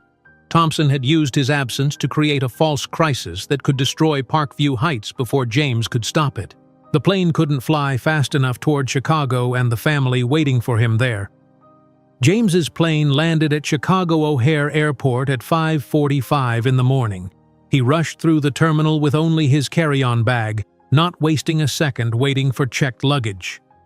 Outside, the early dawn sky was just beginning to lighten as he jumped into a taxi. "City Hall, as fast as possible," he instructed the driver. "It's an emergency." The taxi navigated through Chicago's gradually awakening streets. James used the time to make urgent calls, first to his legal team, then to Frank Donovan, the honest building inspector who had been helpful before. "Frank, I need your help. The demolition order for Parkview Heights. Is it legitimate?" "I just heard about it this morning," Frank replied, sounding troubled. "It didn't go through normal channels. Someone pushed it through after hours yesterday. The paperwork claims severe structural defects in the foundation." "That's impossible," James said. "Your own inspection found no foundation issues." "I know. Something's not right here. Meet me at City Hall, 2nd floor, Building Safety Department. I'll bring the inspection files." By 7 o'clock, James was striding through City Hall's marble lobby. Frank waited by the elevators holding a thick folder. The demolition order was signed by Deputy Commissioner Wilson, Frank explained as they rode upstairs. He rarely handles these personally. In a small conference room, James reviewed the documents with growing anger. The order claimed Parkview Heights had irreparable structural damage, requiring immediate demolition for public safety. "These foundation assessments are completely fabricated," James said, pointing to several pages. "My engineering team tested the foundation thoroughly last month." "Look at this." Frank pointed to a signature. "The engineer who supposedly conducted this emergency assessment doesn't even work for the city anymore. He retired last year. So someone forged his signature? Appears that way, Frank nodded. And look at the approval timestamp. 11:27 p.m. yesterday. Building safety orders are never processed that late. James's phone buzzed with a text from Aisha. Demolition trucks arriving now, people gathering to block them. I need to get to Parkview Heights immediately, James told Frank. Can you help me get an emergency stop order? I'll try, but it might take hours to get the right signatures. Then I need a judge, James decided. My legal team is preparing an emergency injunction. They need somewhere to deliver it. While rushing back to his taxi, James called Aisha. How bad is it? He asked. 4 demolition trucks and a bulldozer are outside, she replied, her voice tight with stress. The workers have city paperwork ordering them to begin at 8 o'clock. People are linking arms in front of the building. I'm heading there now, James promised. Don't let anyone leave the building. The demolition order is based on fake reports. At Parkview Heights, an extraordinary scene greeted James as his taxi pulled up. Nearly 100 residents formed a human chain around the building. Elderly residents in wheelchairs positioned themselves directly in front of the main entrance. Families with children stood shoulder to shoulder blocking the driveway. News vans lined the street, reporters with microphones interviewing residents. James spotted the quadruplets standing with Aisha near the front steps. All 4 boys wore matching white t-shirts with handwritten text, "Save our home." As James paid the driver, several reporters recognized him. Mr. Barrett! Is it true you abandoned this building during a corporate takeover fight? Mr. Barrett, are you really the father of quadruplet sons as reported last week? Mr. Barrett, did you know about the structural problems that require demolition? James ignored the questions, pushing through the crowd toward Aisha and the boys. When the quadruplets spotted him, their reactions were divided. Eric's face lit up with immediate joy. Evan smiled shyly. Ethan looked relieved but tried to hide it. Elijah's expression remained guarded, watching James cautiously. "Dad!" Eric called out, breaking away from his brothers to run toward James. "You came back!" James knelt down to hug him. "Of course I came back. I told you I would." The other boys approached more slowly. James hugged each of them, noting how Elijah's hug was briefer than the others. "Are they going to break our home?" Evan asked quietly. "No," James promised. "The demolition order is based on fake information. I'm going to stop it." Aisha stepped forward, relief visible on her tired face. "The foreman says they have orders to start demolition in 30 minutes. They don't care about our human chain." James nodded. "My lawyers are getting an emergency injunction. I need to buy some time." Before he could say more, a black SUV pulled up. Maxwell Thompson stepped out, accompanied by 2 city officials in suits and several men in security uniforms. "Please clear the area immediately," one official announced through a megaphone. "This building has been condemned as structurally unsound. Remaining inside presents a serious safety risk." James moved to the front steps, positioning himself between the officials and the building entrance. "This demolition order is fraudulent," he announced loudly, his voice carrying across the crowd. "The building has been thoroughly inspected and is structurally sound. We have documentation proving these demolition orders are based on falsified reports." Thompson stepped forward, his professional smile firmly in place. "Mr. Barrett, I understand your emotional attachment to this property, but city engineers have deemed it unsafe. Surely you don't want to risk lives." "The only risk here is believing your lies," James replied. He turned to address the gathered news cameras. "My name is James Barrett. I own this building. 3 weeks ago, Maxwell Thompson began pressuring my tenants to leave so his development company could buy this property. When that failed, he escalated to filing false complaints with city departments." The reporters moved closer, sensing a bigger story than they'd anticipated. "That's a serious allegation," one journalist called out. "It's more than an allegation," James continued. Maxwell Thompson doesn't just represent a development company. He works for Barrier Tech, my company's biggest competitor, which just attempted a hostile takeover. Cameras flashed as reporters began shouting questions. Thompson's smile disappeared.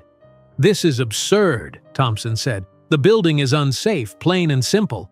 "Then explain why the engineer whose signature appears on these reports retired last year," James challenged, holding up papers Frank had given him. "Explain why this order was processed at nearly midnight, bypassing normal channels." One of the city officials looked uncomfortable, examining the documents more carefully. Aisha stepped forward to stand beside James. "We've spent weeks documenting every aspect of this building's renovation. We have dated photographs, certified inspection reports, and testimony from licensed contractors proving this building is safe." "Mrs. Davis is correct," called out Dave Rodriguez, emerging from the crowd with his laptop. "I've documented every repair as part of my construction management coursework. I have time-stamped photos of the foundation that directly contradict these demolition orders." Other residents began offering additional evidence. Maintenance records, contractor invoices, videos of recent inspections. The city officials huddled together, speaking in low voices. Thompson's face darkened as he realized his plan was unraveling. He approached James, speaking quietly. "You're making a mistake, Barrett. I have friends in city government who can make your life very difficult. And I have evidence of corporate espionage that federal authorities would find fascinating," James replied evenly. "Back off, Thompson. It's over." At that moment, a woman in a dark suit pushed through the crowd holding an official-looking document. "James Barrett," she called. "I'm Maya Johnson from Williams and Porter Law. I have an emergency injunction from Federal Judge Harmon halting any demolition pending a full investigation of these orders." She handed the document to the city officials, who reviewed it with growing concern. "We'll need to suspend today's demolition," one official announced. "All crews stand down while this matter is reviewed." A cheer erupted from the gathered residents. Thompson stormed back to his SUV, pulling out his phone. As the demolition crews began packing up their equipment, the quadruplets pushed through the crowd toward James. "Did we win?" Ethan asked excitedly. "For now," James said. "The judge stopped the demolition while they investigate the fake reports." "So our home is safe?" Eric asked. "Yes," James assured them, kneeling to their level. "And I'm not leaving again." Elijah, who had remained quiet, finally spoke. "You promise?" The directness of the question made James's throat tight with emotion. "I promise. My place is here with you four." Over the next few hours, city building officials conducted a proper inspection of Parkview Heights, confirming what James and the residents had maintained. The building was structurally sound, and the ongoing renovations were properly permitted. By afternoon, the city had officially rescinded the demolition order. The residents gathered in the community room to celebrate, sharing food and stories of the morning's standoff. James received a call from Lawrence Wilson, Barrier Tech's CEO. "Thompson has been terminated," Wilson said without preamble. "His actions exceeded his authority." "This goes beyond Thompson," James replied. "Barrier Tech tried to destroy a community to get to me." "We're prepared to make amends," Wilson offered. "A substantial donation to your housing foundation, perhaps? In exchange for your discretion regarding certain business practices." James considered this. "I'll have my legal team contact yours with terms. But understand this, Parkview Heights is permanently off-limits to your company." After hanging up, James found Aisha watching the boys, who were helping serve cake to elderly residents. "You did it," she said. "You saved the building." "We did it," James corrected her. "All of us together." "What happens now?" Aisha asked. "With Thompson gone, will things go back to normal?" James watched as Elijah carefully cut cake for Mr. Washington. Ethan enthusiastically described the morning's events to another resident.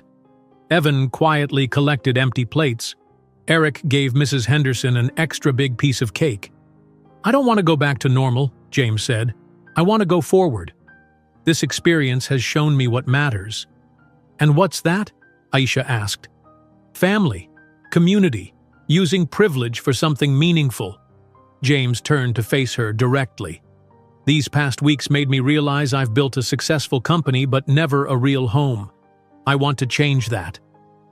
As the celebration continued around them, James and Aisha began discussing the future, not just for Parkview Heights, but for the broader vision of what affordable housing could become in Chicago with the right support and protection. 6 months passed quickly. The spring air felt fresh as residents gathered outside Parkview Heights for the grand opening ceremony of the new community center. Where once there had been a neglected parking lot, now stood a modern single-story building with large windows and a colorful playground beside it. James stood on a small platform watching as people filled the rows of chairs. Parkview Heights itself looked transformed. Fresh paint, new windows, repaired balconies, and a completely renovated entrance with security doors and an accessible ramp. "Nervous?" Aisha asked, joining him on the platform. She wore a professional blue dress, her confidence visible in her posture. "A little," James admitted. "I've given speeches to tech executives and investors, but this feels more important." The quadruplets, now 7 years old, sat in the front row wearing matching button-down shirts in their signature colors. Blue for Elijah, red for Ethan, green for Evan, and yellow for Eric.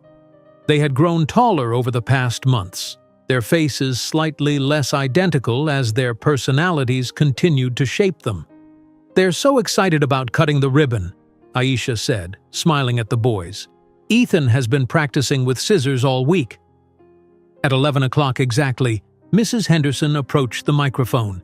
The once nervous grandmother had become the president of the Parkview Heights Resident Council, a powerful voice for the community. "Welcome everyone to a day we once thought might never come," Mrs. Henderson began. "6 months ago we stood together to save our home. Today, we celebrate its rebirth." The crowd applauded as Mrs. Henderson recounted the journey, the fraudulent fees, the battle against Thompson, the near demolition, and finally, the complete renovation. None of this would have been possible without two people who found each other again after 7 years, Mrs. Henderson continued. "Please welcome James Barrett and Aisha Davis." James stepped to the microphone, scanning the crowd. He spotted familiar faces: Dave Rodriguez with his family, Mr. Washington with his service medals proudly displayed, the Garcia family with their baby now learning to walk. Even Sarah Chen from the Chicago Tribune sat in the back row taking notes. "Thank you all for coming today," James began. "When I first purchased Parkview Heights, I saw it as a simple investment property. I had no idea it would change my life completely." He glanced at the quadruplets, who grinned back at him. Over the months, each boy had developed a unique relationship with James. Ethan eagerly joined him for weekend science projects. Evan shared his increasingly impressive artwork. Eric treasured their reading time together. And Elijah, initially the most reserved, had gradually opened up during their chess games, asking thoughtful questions about James's life and work. "Parkview Heights taught me what truly matters," James continued. "Not just safe, affordable housing, though that remains essential, but community. People looking out for each other. That's why today we're not just opening a community center, we're launching the Barrett Davis Housing Foundation." Aisha stepped forward to join him at the microphone. "The foundation now owns Parkview Heights and 3 other buildings across Chicago," she explained. "As executive director, I'm proud to announce that all properties will remain permanently affordable, with rents capped at 30% of area median income." The crowd erupted in cheers. For many residents, this announcement meant long-term security they had never experienced. The community center we're opening today will provide after-school programs, adult education classes, health screenings, and job training, Aisha continued. "Similar centers will open at our other properties by the end of the year." James returned to the microphone. "And I'm pleased to announce that Barrett Technologies has officially opened its Midwest headquarters in downtown Chicago, bringing 200 new jobs to the city." After the speeches concluded, the moment the boys had been waiting for arrived. All 4 approached the large red ribbon stretched across the community center entrance. holding oversized ceremonial scissors together. "Ready, boys?" James asked. "Ready," they chorused. "1, 2, 3, cut!" Aisha counted down. The quadruplets pressed the scissors together, snipping the ribbon as cameras flashed. The crowd cheered, and the boys beamed with pride. Inside, residents explored the new facilities: a computer lab with free internet access, a health clinic with weekly doctor visits, classrooms for adult education, and a large multi-purpose room for community events. Mrs. Henderson led a group of seniors through the community garden behind the center. "We designed it ourselves," she explained to visitors. "There's a section for vegetables, herbs for cooking, and flowers for beauty." In the computer lab, Dave Rodriguez demonstrated the new equipment. "Free classes start next week," he announced. "I'll be teaching basic computer skills on Tuesday evenings." James found himself drawn to a wall of photographs documenting Parkview Heights' transformation. The before and after images told a powerful story of change. "Quite a difference," said a voice beside him. James turned to find Mr. Washington studying the photos. "The physical changes were the easy part," James admitted. "Building trust was harder." Mr. Washington nodded. "You proved yourself when it mattered. That counts for something." Across the room, the quadruplets eagerly showed visitors around the children's area. Each boy took responsibility for explaining different features. "This is our homework help desk," Elijah explained to a city council member. "College students come 3 days a week to help kids with school stuff." "And this is the science corner," Ethan added enthusiastically. "We have real microscopes." "I helped pick the art supplies," Evan said quietly to a small group of parents. "There's special paper for painting." "The reading nook has books for all ages," Eric proudly told Mrs. Garcia. "Even baby books for your little sister." Aisha found James watching the boys. "They've come so far," she said, "especially Elijah. He didn't trust that you would stay." "I know," James said. "Last night he asked if he could show his class my company for career day." "That's huge," Aisha smiled. "6 months ago he wouldn't acknowledge you were his father." James nodded. "Moving to Chicago was the right decision. Opening the second headquarters here lets me be present for them while still running the company. And your apartment 3 floors above ours makes co-parenting much easier," Aisha added. Though James had purchased a house in a nearby neighborhood, he maintained his apartment at Parkview Heights for weeknight dinners with the boys and emergency situations. The arrangement gave the family both connection and appropriate boundaries. Later that afternoon, local news crews interviewed residents about the changes at Parkview Heights. The story had captured public interest, inspiring similar initiatives across Chicago. 2 other developers had approached the foundation about converting their properties to affordable housing using the same model. As evening approached, residents gathered in the courtyard for a community dinner. Long tables were arranged family-style, with residents bringing dishes representing their diverse backgrounds.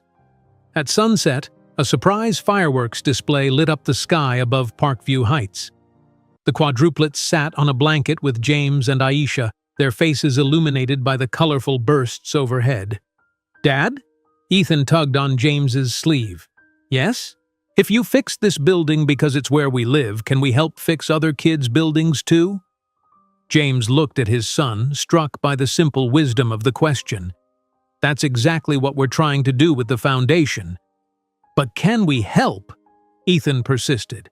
"Like, really help, not just give money?" James glanced at Aisha, who nodded encouragingly.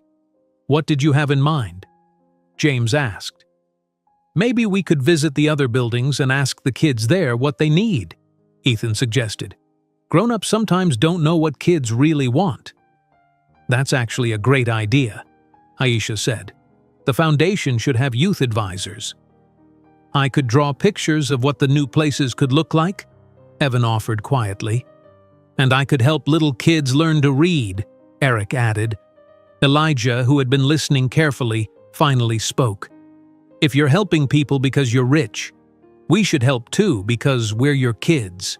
In that moment, James realized his sons had already begun to inherit not just his features, but his newfound commitment to using privilege for positive change.